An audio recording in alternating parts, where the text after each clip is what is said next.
Hello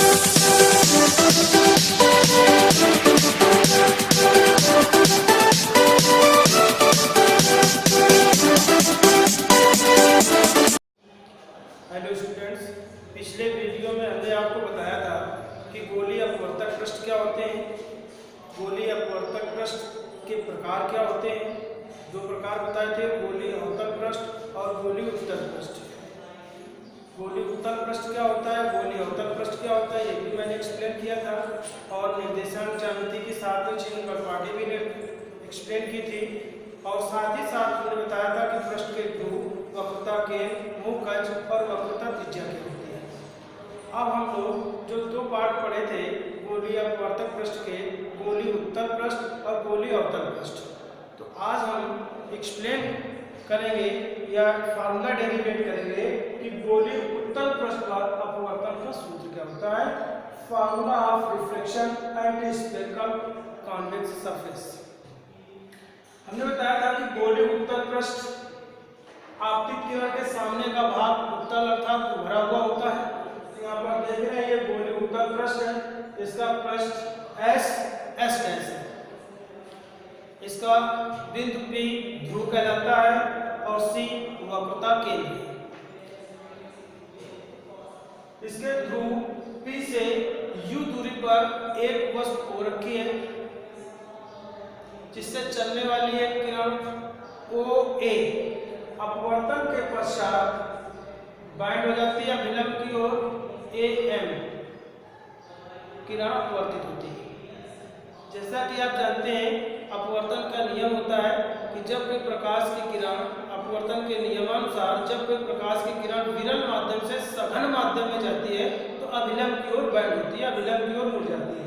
ये विरल माध्यम है और ये सघन माध्यम है। ये आपतित किरण OA विरल माध्यम से सघन माध्यम में जा रही है तो अभिलंब की ओर झुक जाती है। इस किरण को अगर हम पीछे की ओर बढ़ाते हैं तो बिंदु I पर मिलती है जहां पर वस्तु O का आभासी प्रतिबिंब प्राप्त होता है। वस्तु O की ध्रुव P से दूरी U, प्रतिबिंब I की ध्रुव P से दूरी V और वक्रता केंद्र C की ध्रुव P से दूरी R है। हमने मान लिया कि कोण अल्फा, बीटा और गामा है। ये आपतित किरण अभिलंब से जो कोण बनाती है इसे आपतन कोण I कहते हैं और अपवर्तित किरण अभिलंब से जो कोण बनाती है इसे अपवर्तन कोण R कहते हैं।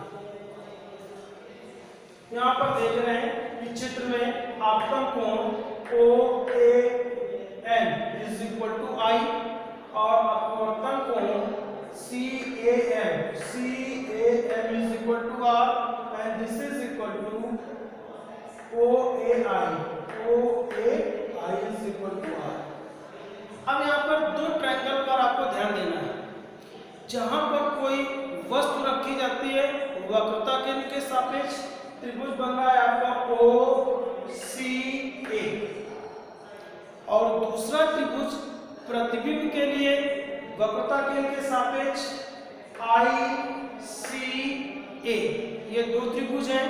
इन दोनों त्रिभुजों से हमको आपतन कोण I और अपवर्तन कोण R की वैल्यू फाइंड आउट करनी है, जिसमें से स्नेल का नियम आप पढ़ चुके हैं कि sin I upon sin R is equal to 1n2। 1n2 means पहले माध्यम के सापेक्ष दूसरे माध्यम का अपवर्तन।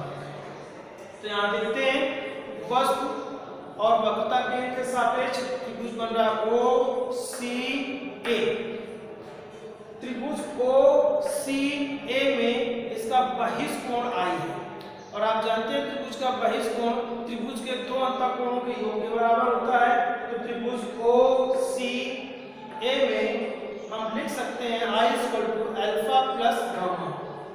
I equal to alpha plus gamma. ये क्वेश्चन हो गई आपकी फर्स्ट। दूसरा ट्रायंगल आपका बन रहा है, हमने बताया था प्रतिबिंब और वक्रता केंद्र के सापेक्ष देखेंगे ICA। इस त्रिभुज के लिए भी बहिष कोण आपका R है, beta plus gamma is equal to R।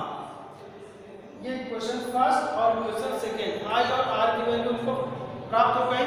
हम स्नेल का नियम जानते हैं, स्नेल के नियम से हम लिख सकते हैं sin I upon sin R is equal to 1n2। 1n2 इसलिए प्रकाश की किरण से दूसरे माध्यम में जा रहे हैं, अर्थात अपवर्तन पहले माध्यम से दूसरे माध्यम में हो रहा है। तो यहाँ 1 and 2 पहले माध्यम के सापेक्ष दूसरे माध्यम का अपवर्तनांक कहलाता है। तो sin I upon sin R is equal to 1 and 2, और 1 and 2 को हम लिख सकते हैं n2 अपॉन n1। अब ये देखिए गोली उत्तल पृष्ठ S डैश है, अगर इसका व्यास बहुत सूक्ष्म हो तो उस कंडीशन पर आपतन कोण I, अपवर्तन कोण R, कोण अल्फा, बीटा, गामा ये सभी सूक्ष्म होंगे, और सूक्ष्म होने की अवस्था में हम लिख सकते हैं sin I approximately equal to I and sin R approximately equal to R। तो sin I is equal to I and sin R is equal to R। इस स्नेल के नियम में ये वैल्यू हम सब्स्टिट्यूट करेंगे तो हमको समीकरण मिलेगा I upon R is equal to n2 upon n1। तो I upon R is equal to n2 upon n1 cross multiply करेंगे तो n1I is equal to n2R।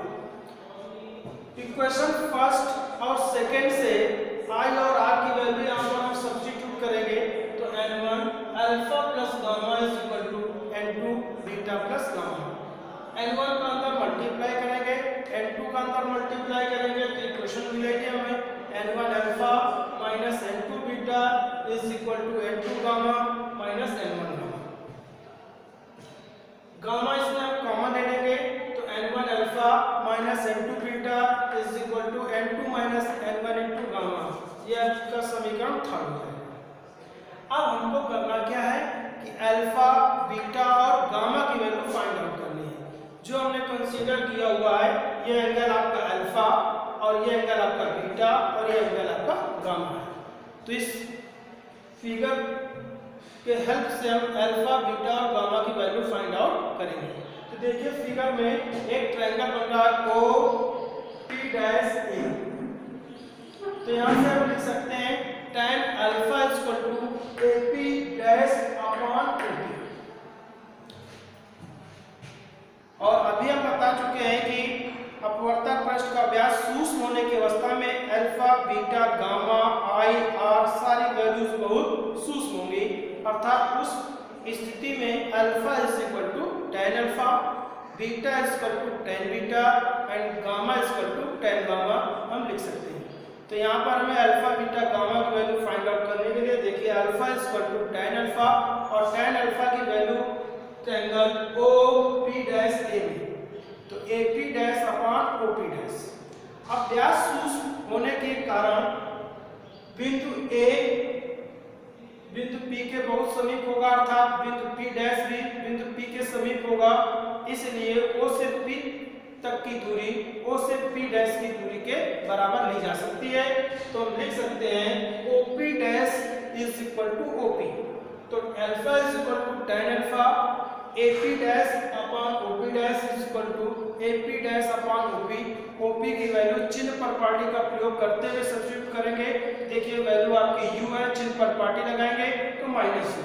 Then alpha is equal to tan alpha AP dash upon OP dash is equal to AP dash upon OP is equal H upon minus U। ठीक इसी प्रकार beta की value find out करेंगे तो triangle बन रहा है IP dash A। Then beta is equal to tan beta is equal to AP dash upon IP dash is equal to AP upon IP is equal to H upon minus B। एक triangle बन रहा है CP dash A। यहाँ से gamma की value find out करेंगे तो gamma is equal to tan gamma is equal to AP dash upon CP dash is equal to AP dash upon CP is equal to H upon plus R की value positive होगी चिन्ह property के अनुसार। अब alpha, beta और gamma की value इस समीकरण 3 में हम सब्स्टिट्यूट करेंगे तो ये इक्वेशन हमको मिलेगी n1 H upon minus U is equal to n1 H upon minus U minus n2 into H upon minus V is equal to n2 minus n1 into H upon R। Left hand side से हम H common ले लेंगे तो हमको equation मिलेगी n1 upon minus U plus n2 upon V is equal to n2 minus n1 into H upon R। H से H cancel हो equation मिलेगी n2/v minus n1/u is equal to n2 minus n1/r। यह आपका गोलीय उत्तल पृष्ठ का अपवर्तन का सूत्र कहलाता है। इसी को दूसरे फॉर्म में भी हम लिख सकते हैं। n1 से अगर हम दोनों ओर भाग कर दें तो ये समीकरण मिलेगा n2/n1/v माइनस 1/u। n1 से n1 कैंसिल हो जाएगा। n2/n1 minus 1/r। n2/n1 को हम लिख सकते हैं, यहाँ पर देखिए मैंने दिखाया हुआ है n2/n1 1n2। तो n2/n1 के प्लेस पर 1n2/v minus 1/u is equal to 1n2 minus 1/r। ये दूसरा रूप है इसी का। अगर हम 1 और 2 सफिक्स में उपयोग न करें रिफ्रैक्टिव इंडेक्स में, तो इसी को हम लिख सकते हैं n/v minus 1/u is equal to n minus 1/r। इस प्रकार ये रूप भी गोलीय उत्तल पृष्ठ पर अपवर्तन का सूत्र कहलाता है, जहां आप जानते हैं कि 1n2 मैंने अभी आपको पीछे इधर बताया हुआ है कि 1n2 पहले माध्यम के सापेक्ष दूसरे माध्यम का अपवर्तनांक है।